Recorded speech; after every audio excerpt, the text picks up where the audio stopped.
So student, this is quick revision video on linear programming. तो exercise 12.1 this is basically based on graphic methods of solving linear programming problems. और तो पढ़ते क्या है कि objective function होता है, ये तो ऑब्जेक्टिव फंक्शन ही होता है ना कि हमें मैक्सिमाइज और मिनिमाइज क्या करना है ना। ये कॉन्स्टेंट्स होते हैं जो इनइक्वालिटीज हमें दी जाती है, ठीक है ना। और ये हमने 11th क्लास में बहुत अच्छे से सीख रखा है कि किस तरह से इनइक्वालिटीज को और कॉमन रीजन निकालते हैं, ठीक है ना।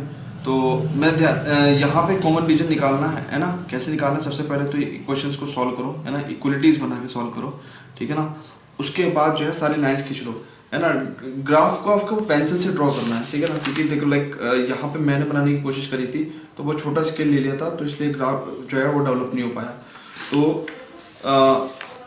इस तरीके से आप जो है बड़ा स्केल लेके ग्राफ डेवलप करेंगे। तो ये बाउंडेड रीजन आ गया। बाउंडेड रीजन के ये जो कॉर्नर पॉइंट्स हैं, ठीक है ना, इनको आप लिखेंगे और जो ऑब्जेक्टिव फंक्शन है, ठीक है ना, उसमें कॉर्नर पॉइंट्स की वैल्यू रख के जो है ना निकालेंगे वैल्यूज, है ना। जो भी हमारे पास ऑब्जेक्टिव है, लाइक सपोज डेट हमसे मैक्सिमाइज और मिनिमाइज दोनों पूछा हुआ था, तो हमने देखा कि भाई मिनिमाइज जो है वो वैल्यू किस पे आई, कॉर्नर पॉइंट बी पे आई, यानी कि at x equal to 5 and y equal to 5, है ना, we will have our minimum objective, ठीक है ना। Our objective function will be minimize at this point.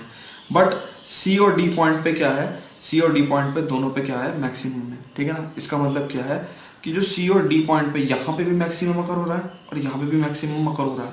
तो इसका मतलब सी और डी को ज्वाइन करने वाली जो लाइन है उस पर जितने पॉइंट बैठेंगे वो सारे के सारे, ऑब्वियस है ना यार कि एक लाइन है, ठीक है ना, सी भी उसको सेटिस्फाई कर रहा है ना। सी भी हमें 180 दे रहा है और डी भी हमें 180 दे रहा है, ठीक है ना। सी भी हमें 180 दे रहा है, डी भी हमें 180 दे रहा है, यानी कि सी और D basically are giving the same value when put on this objective function.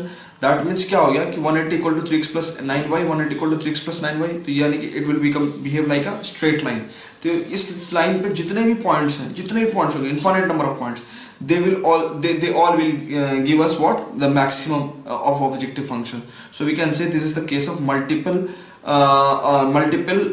Optimal solution, multiple optimal solution का जो केस बन जाता है कि व्हेन एक लाइन के दो कॉर्नर पॉइंट्स पे क्या हो जाता है, मैक्सिमम अगर हो जाता है तब, ठीक है। चलो जी, ये तो केस था जी हमारे पास जो है बाउंडेड रीजन का, है ना।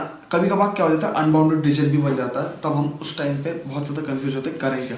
जैसे लाइक यहाँ पे अनबाउंडेड रीजन था, ठीक है ना। अभी इस लाइन को आप कंसिडर मत करना, सिर्फ और सिर्फ ये देखना कि अनबाउंडेड रीजन था। तो हमने क्या करा, हमने सारे कॉर्नर पॉइंट्स लिख दिए। कॉर्नर पॉइंट्स लिखने के बाद हमने मिनिमम निकाल दिया और हम क्वेश्चन पेपर में इतना करके आ गए और हमने सोचा कि हमारा ठीक हो जाएगा। बट अनबाउंडेड रीजन है, ये हो भी सकता है ठीक, नहीं भी हो सकता। देखो उसके लिए हमें क्या करना है, अनबाउंडेड रीजन में आपको दो तरह की लाइन इन इक्वेशन लिखनी होती है। अगर मिनिमाइज का केस है तो ये जो मिनिमम वैल्यू आई है ना, this will be behave as small m, है ना। तो हम एक फंक्शन लिखेंगे that is -50x plus 20y less than -300, है ना, यानी कि ax plus by less than m। जो भी मिनिमम वैल्यू आई है अनबाउंडेड रीजन में, लेट्स से m, तो हमें ax plus by less than m की एक इनइक्वालिटी लिखनी है और फिर निकालना है इसका रीजन। अगर इससे जो रीजन आ रहा है, लाइक सपोज दैट इससे रीजन मिल रहा है हमें a, ऑब्वियस है ना कि यार ये तो एक बेसिकली एक ओपन हाफ प्लेन देगा ना हमें, ठीक है ना।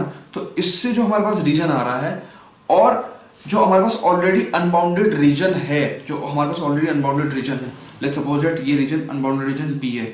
ए और बी के बीच में अगर एक भी कॉमन पॉइंट आ गया, ए और बी के बीच में अगर एक भी कॉमन पॉइंट आ गया, then in that case minimum exist नहीं करेगा। अब ध्यान से देखो, यहाँ पे तो बहुत सारे इनफाइनाइट नंबर ऑफ पॉइंट्स जो है कॉमन आ गए, किस किस में, इसके और बी शेड जो बी रीजन है ना, जो बी अनबाउंडेड रीजन था और ये इससे मिलने वाला जो रीजन था, यानी कि ax प्लस by, यानी कि इससे मिलने वाला जो रीजन था, उसमें इनफाइनाइट नंबर ऑफ पॉइंट्स क्या हो गए, कॉमन हो गए। कंडीशन क्या कहती है कि अगर एक भी कॉमन पॉइंट ना हो तो उस केस में हम कह सकते हैं कि ये मिनिमम वैल्यू होगी, ठीक है ना।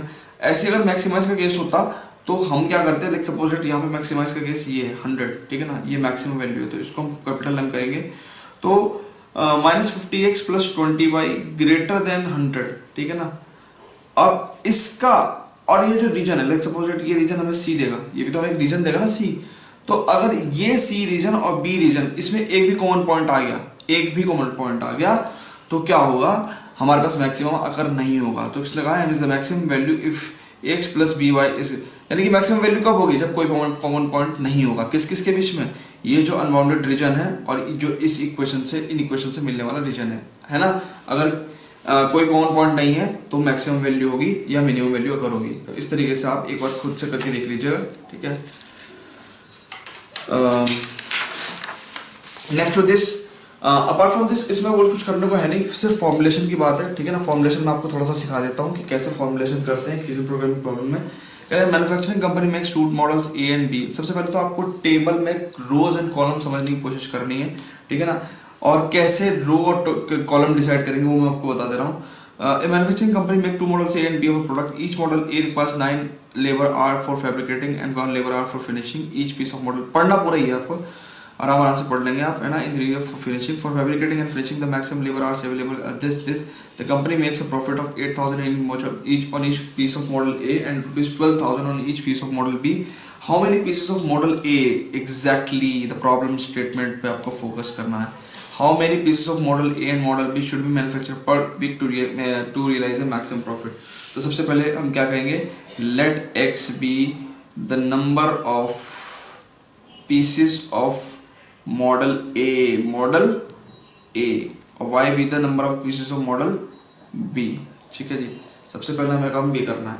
तो हमारे पास प्रॉफिट को मैक्सिमम करने के लिए हमारे पास, यानी कि हमारे पास ऑब्जेक्टिव फंक्शन क्या है, प्रॉफिट का है। ऑब्जेक्टिव फंक्शन क्या है, प्रॉफिट का। हमें क्या करना है, मैक्सिमाइज प्रॉफिट। तो let's say that be the profit.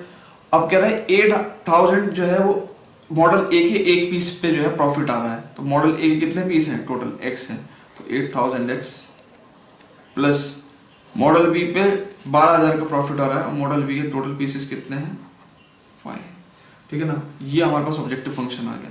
बस अब हमारा काम हो गया।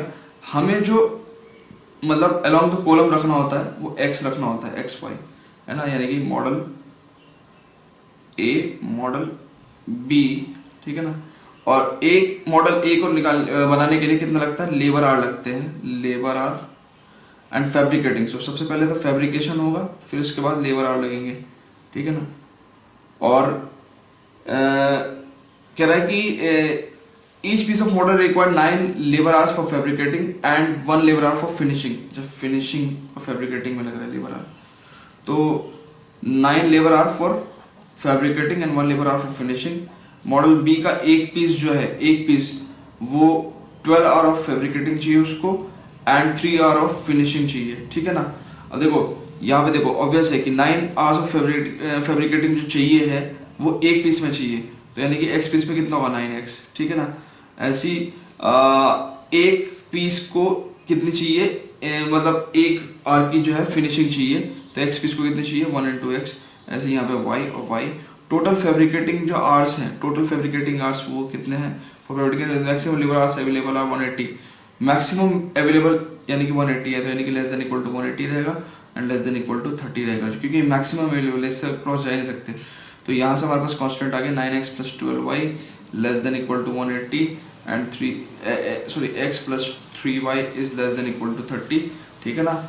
और बस अब हमारा काम हो गया, एक बार और चेक कर लेंगे, ठीक है ना। सब सारा डेटा हमने यूज़ कर लिया। बस अब नॉन नेगेटिविटी कॉन्स्टेंट्स होते हैं, x is greater than equal to y is greater than, तो 4 कॉन्स्टेंट ये और हम उठा के क्या कर देंगे, इस पे ग्राफिकल सॉल्यूशन निकाल देंगे। बिकॉज अब हमारे पास क्या आ चुका है, हमारे पास फॉर्मुलेशन आ चुका है। अब बात कर रहे हैं what is the maximum profit per week, जो z की जो भी वैल्यू आएगी वही मैक्सिमम प्रॉफिट पर वीक होगा, ठीक है ना। तो बढ़ते हैं अपने next chapter, that is chapter 13 probability पे। But before that I want to say one thing to you, please do share this video as much as you can, right.